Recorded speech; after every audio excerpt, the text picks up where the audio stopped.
Hey, hope you're doing well, folks. This is in the garden with Jason. I just thought of a way for me to connect with some folks about some things that some plants, because I love plants, and I thought this might be an opportunity. So do this a couple times a week and talk about some plants and some things maybe you knew, maybe you didn't know, and see how it goes. So this right here is an elderberry. For a long time, I was not quite sure that it was. The little package I got said it was elderberry. We've never had any fruit yet, and so much to our dismay, we kind of were skeptical of it, we shall say. I asked some folks that knew some stuff about elderberries, and they said, "Oh, no, because it has this beautiful pink flower in the spring, and the leaves, as you notice here, are a darker color, and so they all said, they're not elderberry, it's not elderberry." The reality is that it is called black lace elderberry, and it is a little bit more newer to the game. The more traditional one is Sambucus nigra, which is for the blackberries. They can grow up to 30 feet tall around here in western Pennsylvania. This one, though, only grows about 6 to 8 feet tall. Ours is, well, about a little over 6 feet tall. And elderberries do require a pollinator, so you have to have another kind of one of the other kind of elderberry plants to help pollinate. Or there's a couple other varieties of things that can help too, but mainly those are the three. There's three other kinds of pollinators that you need that are all elderberries as well. Elderberries are interesting in that they have long been used for medicinal purposes. A lot of times people use it for the flu, for colds.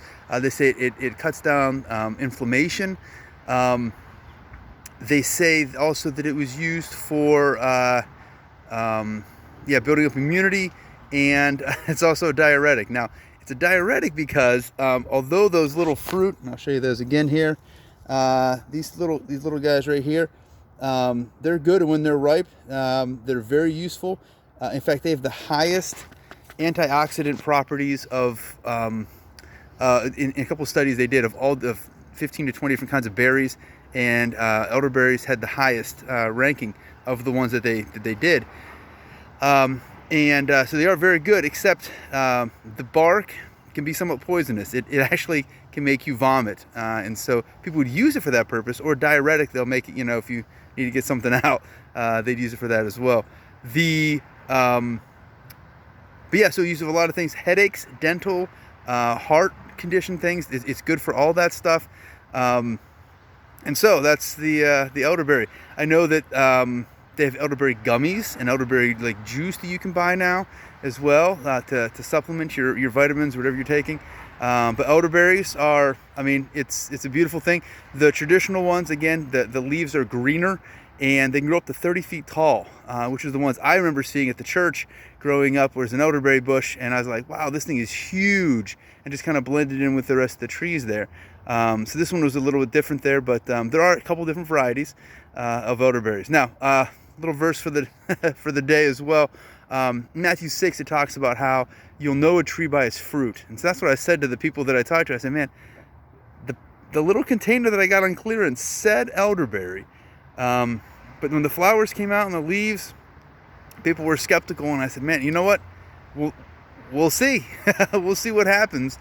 And lo and behold, the fruit has appeared, and so we'll know the tree by its fruit. And in this case, it's elderberry. So that's exciting for me. But anyway, just a little bit more about the common elderberry. And I don't know if you guys have any good recipes. I remember growing up, we used to make jam out of it, like a jelly, not really a jam, a jelly.